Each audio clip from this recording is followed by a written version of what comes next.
and welcome back to our second Five for Family.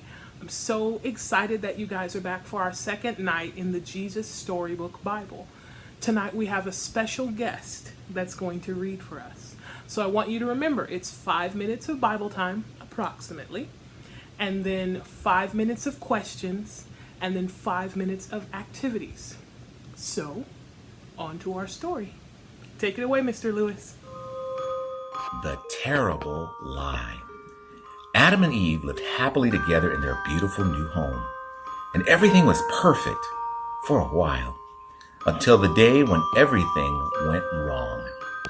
God had a horrible enemy. His name was Satan. Satan had lived in heaven and was a beautiful angel, but he didn't want to be just an angel. Satan wanted to be God and had been sent out of heaven. Satan was seething with anger and looking for a way to hurt God. He wanted to stop God's plan, stop his love story right there. So he disguised himself as a snake and waited in the garden. Now God had given Adam and Eve only one rule. Don't eat the fruit of that tree, God told them, because if you do, you'll know everything. You'll stop trusting in me, and then death and sadness and tears will come. You see, God knew if they ate of the tree, they would think of nothing else other than themselves. And they would try to make themselves happy without him.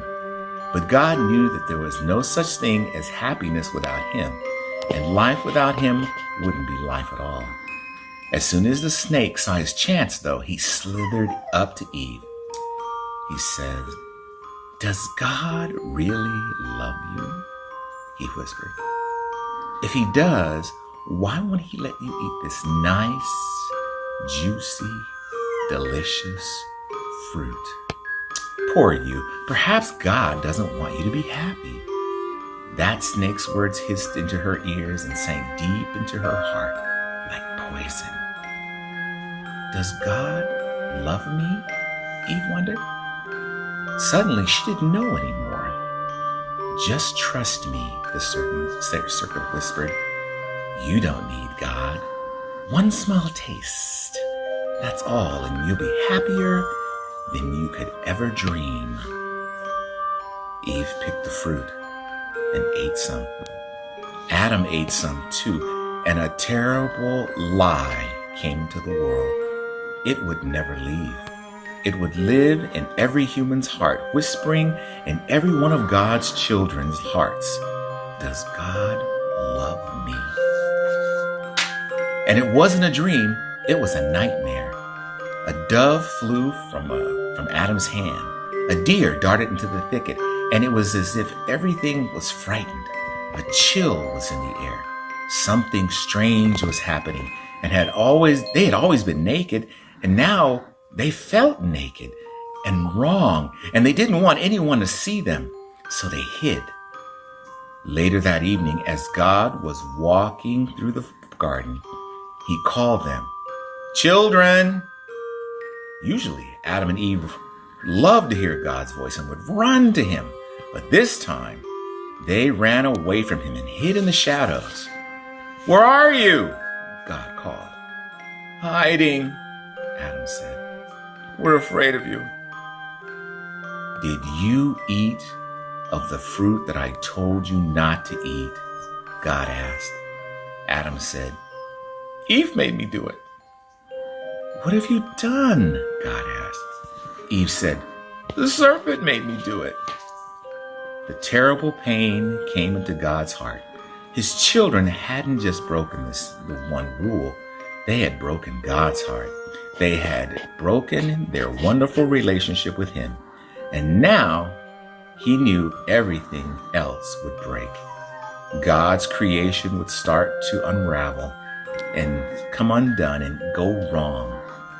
From now on, everything would die, even though it was all supposed to last forever. You see, sin came into the world, and it would never leave. God's children would always be running away from him and hiding in the dark. Their hearts would break now and then and never work properly again. God decided he couldn't let his children live forever, not in such pain, not without him. There was only one way to protect them. You will have to leave the garden now, God told his children, his eyes filling with tears. This is no longer your true home. It's not the place for you anymore. But that wasn't the end of the story. God loved his children so much that he let them know that he still loved them. Even though he knew he would have to suffer, God had a plan, a magnificent dream. One day, he would come back and get his children. One day, he would make the world perfect like it was before. And one day, he would wipe away tears from their eyes. You see, no matter what, in spite of everything, God would love his children with a never stopping, never giving up, unbreaking, always and forever love. And though they would never, ever forget him and run from him deep in their hearts, God's children would miss him always and long for him, lost children yearning for home. Before they left the garden, God whispered a promise to Adam and Eve. It will not always be so. I will come and rescue you. And when I do, I'm going to do battle against the snake. I'll get rid of sin and the dark and the sadness and let everything be back as it was. I'm coming back. And he would one day. God himself would come back for his children. Thank you, Mr. Lewis. So now we're going to discuss what we just heard. So when I say press pause and answer the questions together. So what was the rule that God gave to Adam and Eve? And what did Adam and Eve do? Press pause. What rules has God given to us? And do we obey them? Press pause. What was Adam and Eve's consequence when they didn't obey God? Press pause. What is our consequence when we don't obey God? Press pause. What did God promise to do at the end of the story? Press pause. Now I want you to think of 2 things that you can do this week that show that you want to obey God. Share those with your family. Press pause. All right, now our activity for the week. We're going to do something that helps us to obey.